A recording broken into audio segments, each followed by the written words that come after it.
Welcome to TMI, a podcast by Henry Ford Allegiance Health. Today, we have a nice, relaxing episode of TMI, something to get you, ready for the new year. All the busy stuff is kind of over with now, and time to kind of take control and do stuff. So in the studio, we have Andrew here as my co-host. Andrew, how you doing? Hi, Dave. Doing great. Doing good. I like it when you're on the show because I know we're going to be talking about something that's kind of, good for you and actually something I don't think about too much. But Sure. What are we going to be talking about today? Well, today we're going to be talking a little bit about meditation and a little bit more about yoga. Yoga, yeah. So a little story. I did yoga. You were there. I was there. I witnessed it. I did it for the first time. You, at a place downtown here, you ran an event. It was called Black Metal Yoga. Yes. And we played like heavy metal music. Exactly what it sounds like, yep. And I did yoga for the first time. I was definitely out of my comfort zone. It's always a good thing to push out of your comfort zone a little bit. And I was wearing blue jeans. That was unique. I don't know that I've ever seen anyone wear blue jeans in a yoga class, but you did it. Yeah. And that's really, truly all that matters. And it didn't even hurt that much. That's great. Yeah. It makes me want to do it again. Did you rip your jeans? Not so much. Okay. But it was interesting. Yeah. So, you are into this yoga thing a little bit. Yeah. Surprisingly, I've had 3 or 4 years of experience doing yoga fairly regularly. I even spent a week in Tulum, Mexico, and it was sort of a yoga retreat of sorts. Not an official yoga retreat, but I did yoga 5 days straight, sometimes twice a day. Oh my! So yeah, I've also have someone near and dear to me that is a yoga instructor. So if I'm not doing it by way of her, it's something I'm involved in. So that's great. Well, we thought that this would be an interesting topic this time of year as people are kind of trying to, center themselves and start the new year right. So we brought in an expert today.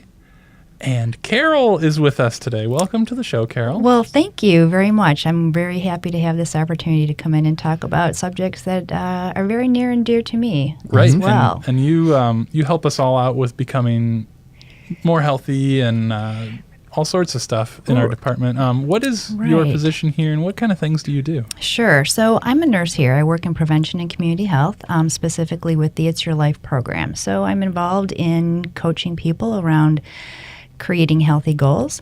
And I also do all of the tobacco treatment here for Jackson County. So again, promoting wellness and health. So yeah. And boy, it sounds like you're the expert over there, Andrew. Well, in this yoga stuff. I don't know. By no means. I've done a bit of yoga, but I'm no expert.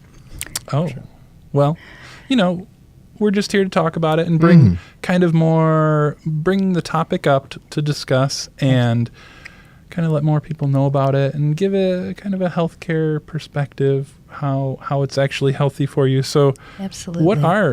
Carol, what are some of the benefits of yoga? Of yoga, sure. And I will definitely get into that. I'd like to know, when we say yoga, what might you think of? Just so maybe I can get a sense of, sure. Our audience might be asking that too. Yeah. You're asking what we think of. Yeah. Well, initially I got into yoga because I had injured my back. So initially I kind of thought of it as a physical practice to strengthen my core, muscles that would help prevent my back from getting re-injured. Yeah. And I had to think about this for a second. I'm not used to getting the tables turned here. Carol's asking the questions today. This is nice. Yeah. I don't know, yoga.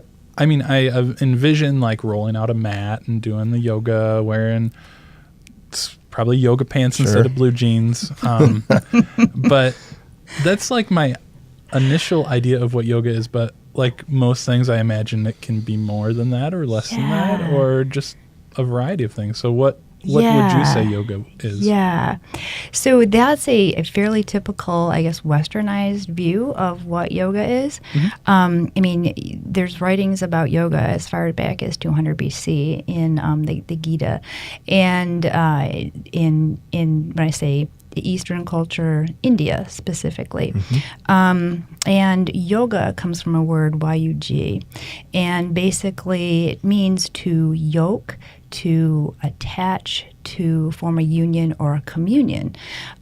So yoga, Gandhi defines it as like an equilibrium between mind, body, and spirit within yourself, which then you form your whole with your maker. So it actually has its roots in religion. It's a way to become very spiritual and to, again, have that relationship with your maker. And by doing that, you dispel any pain and sorrow, and you gain all happiness and peace. Yeah. Occasionally, Kate, my partner, she will refer to going to yoga as going to church for her. Absolutely. So I know she says it in a humorous way, but it also actually applies. Yes, yes, absolutely. And a lot of the, like you said, wearing the yoga clothes, not the jeans, the mat, bare feet, that is and doing the postures or the asanas are basically, that part that we really focus on, the asana and the pranayama, which is the breath, right? So that's what we kind of have extrapolated from that part. Pretty much my training has been in Iyengar yoga, which is similar to a Hatha yoga, and there's it's just multiple different paths to the same end, basically. So I have been to some of the more popular classes, like the vinyasa, which is your yoga flow. It combines a lot of the asanas together. Have not been to a hot yoga. I hear it's 104 degrees, like 40% humidity. And actually in traditional yoga, you should be out of the sun for at least a couple hours before you practice. So it's a little different, very different. But again, and it's been around, like vinyasa since the 80s. So it's new. But I think what has happened, like you said, people began realizing that there are some wonderful health benefits to yoga. In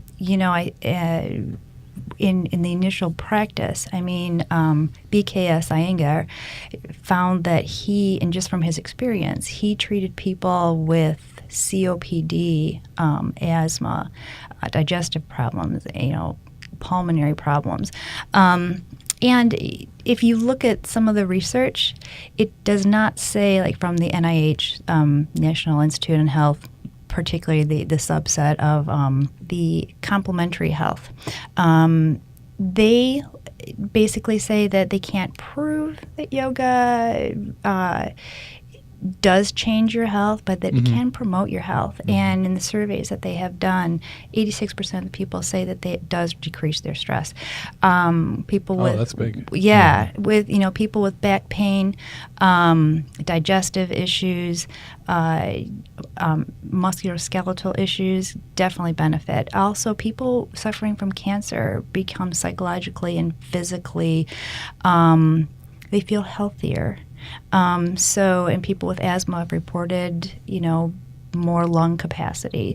So there are definite health benefits, physically and mentally as well, with feeling better stress-wise. Yeah. That's cool. So that kind of goes into our next question here. We were wondering how, like, the health benefits of yoga and meditation, how they kind of match up. But from what you're saying, it sounds like meditation is part of yoga. Correct. A lot of times in yoga, in a 90-minute class, you'll end with 15 minutes, and you'll do like a Baddha Konasana, which is a restorative, kind of laying on your back with some props, and you kind of close your eyes, and you can use that time. I like to call it nap time. Exactly. After 75 minutes of a yoga class. Right. It's perfect. Right. Yeah, absolutely. And actually you do wake up, at least I do, and you're supposed to, it's said that you should feel pretty rested and a little bit more energized. So, again, with the meditation, there are many different ways to meditate. I think the one that we talk about a lot here is the mindfulness, right? Which is, and again, it goes back to the teachings of yoga with, it's a way of getting control of your mind, because our mind is pretty restless and it goes in all different directions unless we're sleeping. So we're finding that spot right there where we can focus and just clear our minds, and we get that control. And if we can have that control, then we decide how we respond, and we decide what type of stress we're going to have.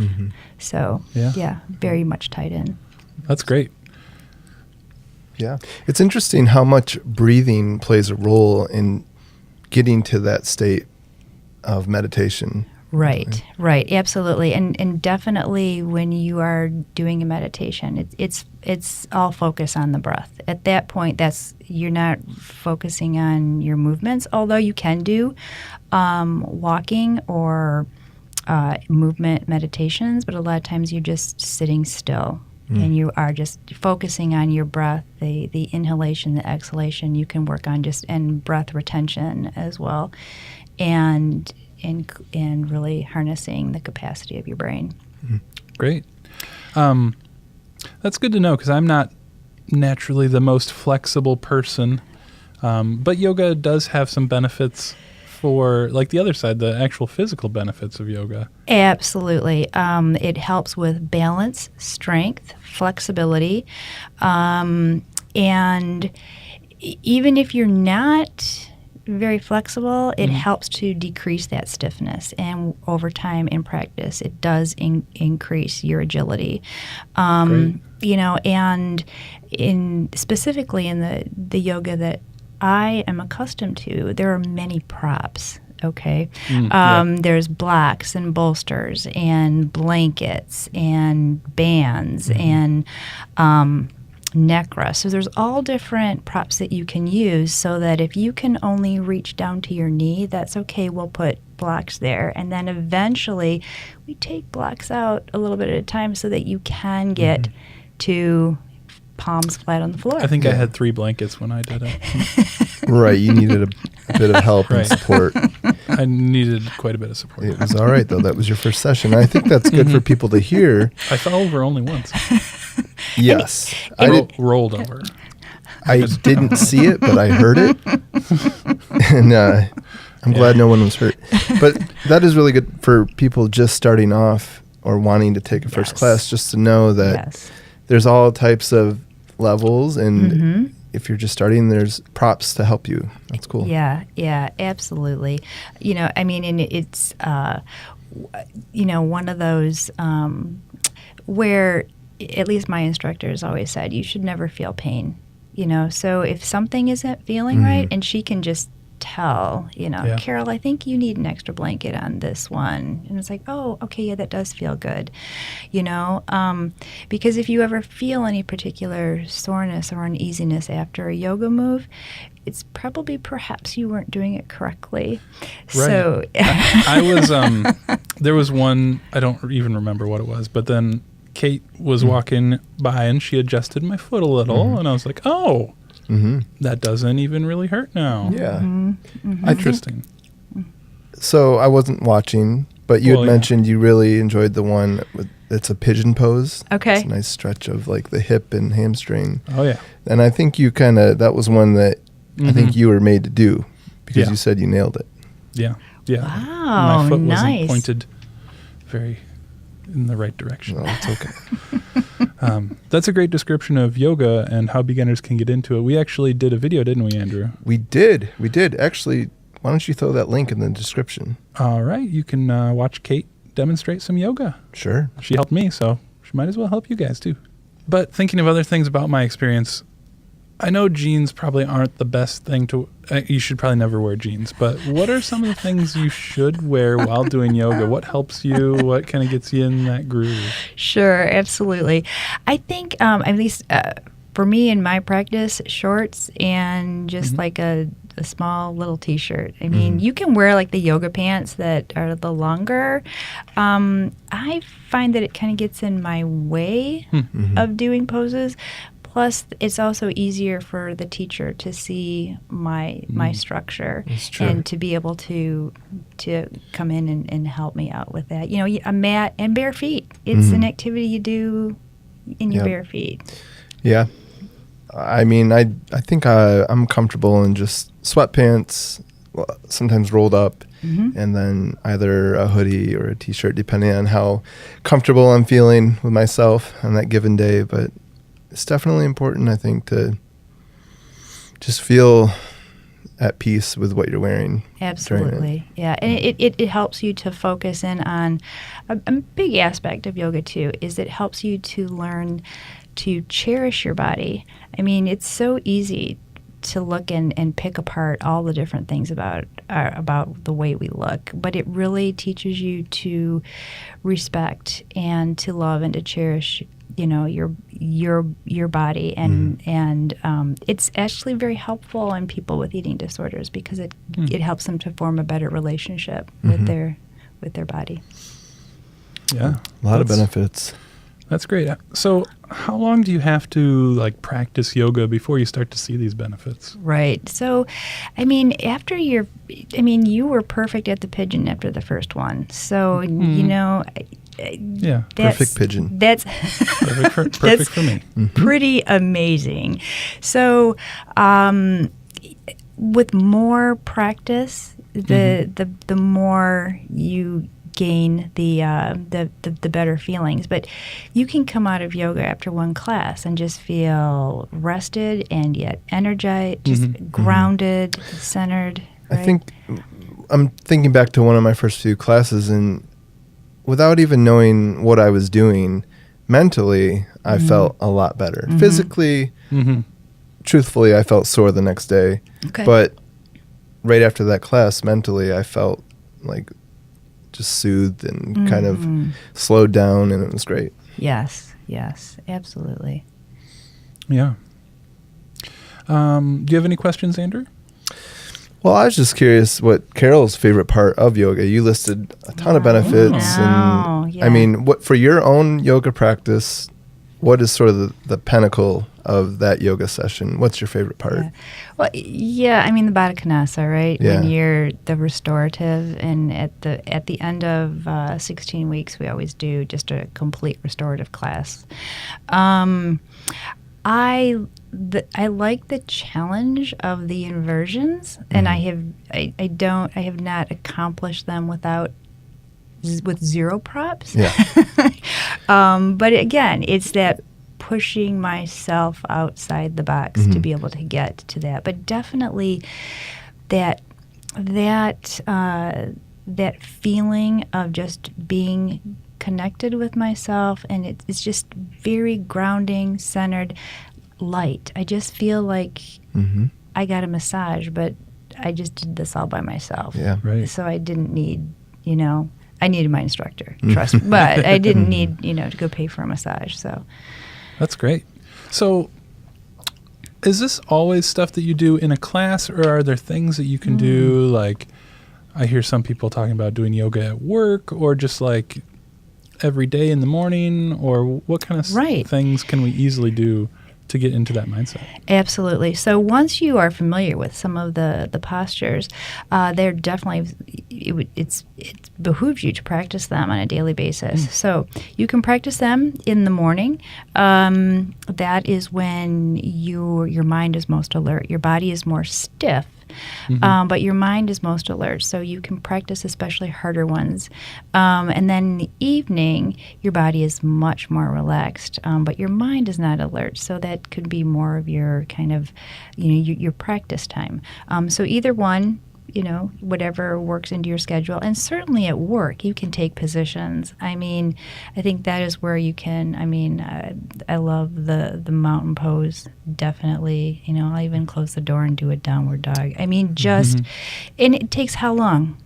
You can hold the pose for as long as you'd like, but it's there's great twists that you can do in your chair to help with back because we're kind of leaning over, and great shoulder type exercises as well. So yeah, you can take it wherever you go, Tulum, wherever. Yeah, that's great. Yeah, and you had talked about how yoga kind of is more than just the physical. It affects you mentally. Yes. What are some things that you appreciate about meditation? So about meditation, definitely it is, again, something that I try hard to practice on a daily basis. Sometimes I don't, but that is definitely a goal. I use it in times of when I'm feeling disconnected, if I'm feeling maybe frustrated or irritated or stressed, just taking a few breaths, mindful breaths, counting in, 1, 2, 3, 4, exhale, 4, 3, 2, 1, can really change my mood. And there's this science that says it's changing your neural pathways so that you're hopefully becoming more of that, again, peace, happiness, compassion, and kindness. So, if I could share a little bit of my meditation with you. You said I could do that. I could use that today, okay. to be honest with you. We just want to make sure our listeners are not driving or operating heavy machinery while listening to this. Absolutely. Excellent. And another, just to put that out there, right, before you do any type of activity, you always check with your primary care physician, right? Absolutely. But, so with meditation and mindfulness, I just learned this at a conference, that if you hold mindfulness at the center and you are practicing your mindfulness on a continuous basis, it helps us as a provider, right? So that we are working with more resiliency rather than burnout. It helps us with our patience, okay? If we're more mindful, we'll be more safe rather than creating more errors. And then with ourselves, too. We will be more kind and more compassionate with ourselves. Therefore, we can be more compassionate and kind with our patients or our coworkers or whoever we come into contact with. So I think just a good meditation to tie into de-stressing and practicing that kindness and compassion is one that I learned in a resiliency class with our very own Dr. Morgerman. He has done quite a bit of work in this area, and he shared with us his meditation, which is intended to spread kindness and compassion, especially if we're frustrated with a conflict at work. And it is to, if you want to just kind of close your eyes, put your feet flat on the floor, palms up, if you feel comfortable. And in your mind, think of somebody that either inspires you or that you love. And with the picture of this person in your mind, say to them, may you be safe, may you be healthy, may you be happy, may you live in peace, and may you live with ease. And now perhaps think of a person to whom you feel neutral. Maybe someone you just kind of have seen here or there, maybe even a stranger. And with them in mind, say the same thing. May you be safe. May you be healthy. May you be happy. May you live in peace. And may you live with ease. And then think of perhaps someone that you have had maybe a difficult time with. Picture that person and say to them, may you be safe, may you be healthy, may you be happy, may you live in peace, and may you live with ease. Namaste. Wow. That was great. Yeah, that was nice. I'd like to go back there if I could. Yeah. Anytime you want. Yeah, that's Anytime true. you want, you can go back there. That's Yeah, great. Absolutely. Well, thank you for being on the show, Carol. Oh, thank you for having me. It's Mhm. been a pleasure talking Yep. with both of you. And if anyone listening to this would like to find out more about our podcast, Sure. you can always go to henryford.com/podcast and find out how to subscribe to get new episodes as soon as they're released. Also, find us on Facebook, and you can submit your own topics for us to discuss, and we'll definitely take a look at those. So thanks for listening, and thank you for being here. Oh, thank you. Bye-bye. Bye-bye.